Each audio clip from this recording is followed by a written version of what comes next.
Hello everyone. तो आज की वीडियो में हम env फाइल क्या होती है, इसे अपने कोड में कैसे यूज करते हैं ये देखेंगे। ठीक है। जब भी हम रियल प्रोजेक्ट बनाते हैं तो हमें कई तरह की कॉन्फ़िगरेशन वैल्यूज स्टोर करनी पड़ती हैं। जैसे आपको पता है, आपके सर्वर का पोर्ट हो गया, डेटाबेस का user name, password, API keys, secret tokens, ये सब हम अभी तक क्या कर रहे थे, अलग अलग फाइल्स में लिख रहे थे। जैसे आप देख रहे होंगे, मैंने जो हमारा पिछला प्रोजेक्ट था आरबीएससी का, उसमें हमने क्या किया था, db.js बनाई थी। उसके अंदर कोई इन्फॉर्मेशन लिखी थी, फिर टोकन कहीं और लिखा था। तो इन सबको हम एक फाइल में लिखेंगे जिसे हम env कहते हैं। ठीक है। अब हम इसे यूज क्यों करते हैं?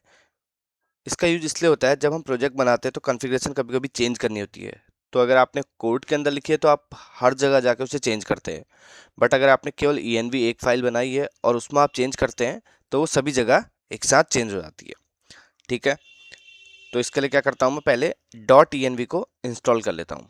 तो उसको इंस्टॉल करने का तरीका, मैं अपने प्रोजेक्ट के अंदर आता हूँ। मैंने फाइल बनाई है env, सॉरी ये आप देख रहे होंगे, सॉरी मैं v को हटा देता हूँ। ठीक है। यहाँ पे मैं कर लेता हूँ npm install express dot env। ठीक है, ये इंस्टॉल हो जाएगा।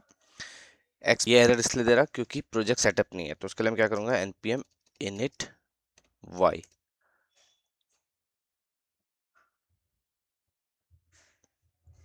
ठीक है। अब इसने पैकेज डॉट जेसन आपके इंस्टॉल कर दी है। इसके बाद हम सेम इसको यूज करते हैं, क्या होता है देखते हैं आप। npm install express dot env, इसके थ्रू आपके प्रोजेक्ट पे env फाइल इंस्टॉल हो जाएगी। ठीक है, जिसके अंदर आप अपने पोर्ट वगैरह जो भी इंफॉर्मेशन है उनको लिख सकते हैं। तो मैंने क्या किया, मैंने प्रोजेक्ट को इनिशियलाइज किया इसके थ्रू npm init y। वो एरर दे रहा था, आपने देखा होगा यहाँ पे। ठीक है, तो यही कह रहा था कि पैकेज डॉट जेसन आपके प्रोजेक्ट के अंदर नहीं है। तो मैंने उसे इंस्टॉल किया। उसके बाद मैंने एक्सप्रेस डॉट ई को इंस्टॉल किया। एक्सप्रेस आपके सर्वर के लिए, डॉट ई आपके env फाइल के लिए। ठीक है, जिसे हम नोड जेएस में लोड कर रहे हैं।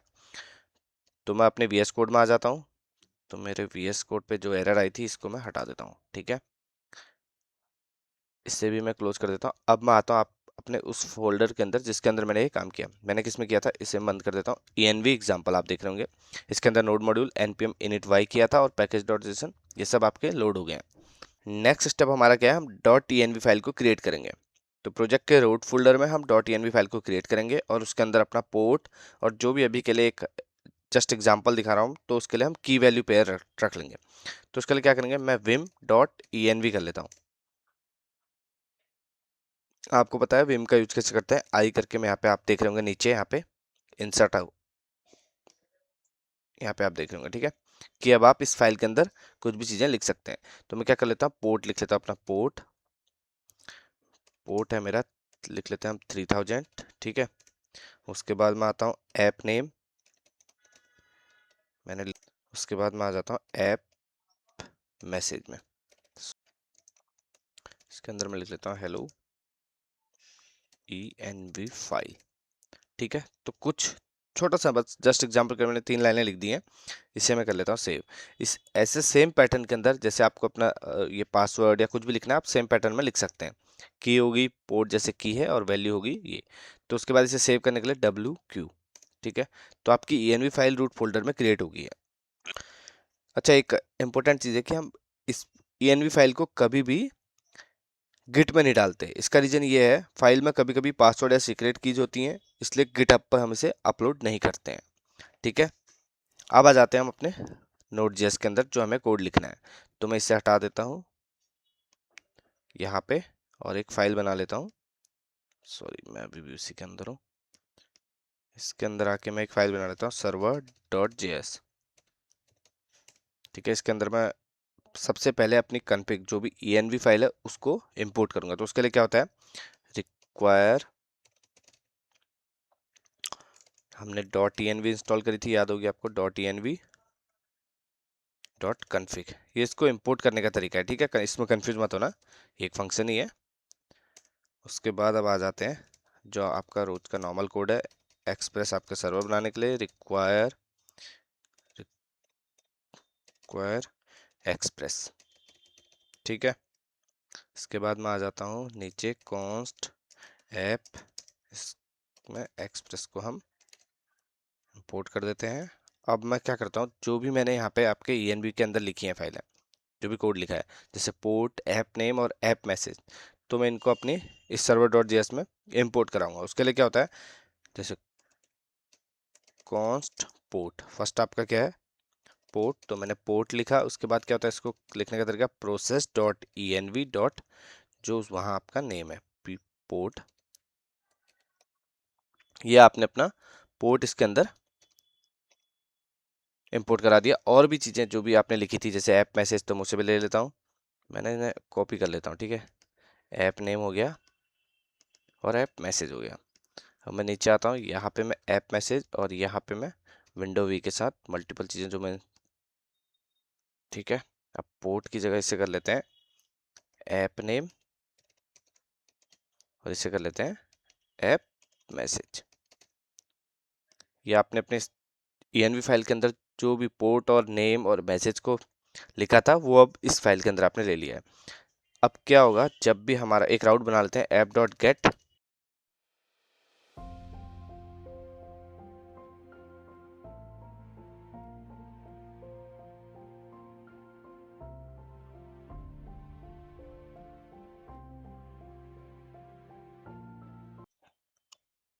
इसको मैं कर देता हूँ बंद और नीचे आता हूँ, इसे भी बंद कर देता हूँ, ठीक है। अब कर लेते हैं हम app.listen,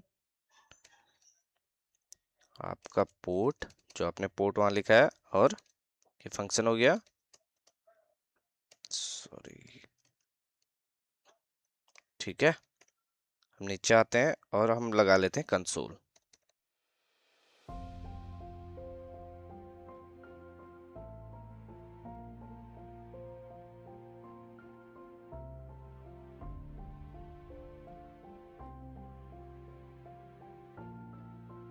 ठीक है, इसे कर देता हूँ बंद। अब हम इसे चला के देख लेते हैं। तो नोड server.js, क्या हुआ देखिए, फर्स्ट आपका इंजेक्टिंग ENV आ गई, उसके बाद application name node ENV demo, server is running port 3000। अगर हम इसे रन करना चाहें, ऐसे हमने लिखा था, स्लैश में से रन करके देखता हूँ क्या आता है, मैसेज इज नॉट डिफाइंड। तो अब आप आ जाइए इधर, मैसेज कहा था, अच्छा ऐप मैसेज है यार, वो सॉरी, मैं नोड server.js को रन करता हूँ और यहाँ पे इसको फिर से, तो अब आप देख रहे होंगे आपका क्या आ गया, एप्लीकेशन नोड ENV, मैसेज आ गया हेलो ENV फाइल। तो आपने ENV को, अब इस कोड को हल्का सा समझ लेते हैं एक बार के लिए। ENV का फाइल तो आपने लिख लिया, कैसे लिखना था, ये आपने ENV के अंदर जो भी लिखना है कोड सारा लिख लिया। पोर्ट आ गया, ऐप नेम, ऐप मैसेज, यही मैसेज आपने प्रिंट कराया। server.js में इतनी प्रोसेस तो आपको ऑलरेडी पता है कि कैसे करनी है। तो हमने ENV फाइल को यहाँ पे इंपोर्ट किया .env config के थ्रू। ये port, app name, app message, ये हमने जो प्रोसेस .env के अंदर आपने लिखी थी, वो हमने यहाँ इन वेरिएबल्स दे दी। फिर नेक्स्ट कोड तो आपको ऑलरेडी पता है कि कैसे चल रहा है, ठीक है। यहाँ पे आपने देखा होगा टर्मिनल पे भी ये दोनों चीज़ें आ गई थी, ये एप्लीकेशन नेम जो आपने टर्मिनल पे ऑलरेडी यहाँ पे दे रखा है, ठीक है। अब देखते हैं इसे ENV को यूज क्यों करते हैं, इसके बेनिफिट क्या है। देखो, ENV का फर्स्ट बेनिफिट है सिक्योरिटी। आप पासवर्ड और API की कोड में लिखने की जरूरत नहीं पड़ती, आप ENV फाइल के अंदर लिख देते हैं। और ये इजी कॉन्फ़िगरेशन है, आपने देखा होगा कुछ भी नहीं किया, खाली एक फाइल लिख दी, उसके अंदर आपने चीज़ें लिख दी। प्रोडक्शन और डेवलपमेंट में कंफ्यूज मत होना। अभी हम डेवलप कर रहे हैं तो हमने 3000 लिख दिया, बट हम जब प्रोडक्शन करते हैं तो वहाँ पे हम पोर्ट को चेंज करते हैं, कोई नेक्स्ट पोर्ट होता है हमारा कोई भी, तो हम वहाँ पे सीधे से यूज कर सकते हैं। और क्लीन कोड होता है, आपको देखो, आप देख रहे होंगे यहाँ पे, अगर मैं इनको डिफाइन करता, पहले मैं यहाँ पे डिफाइन करता, उसके बाद उनको नीचे जाके प्रिंट कराता, बट ENV से आ रहा है तो कोड आपका क्लियर, बिल्कुल क्लीन होता है, ठीक है, सेपरेट हो जाता है।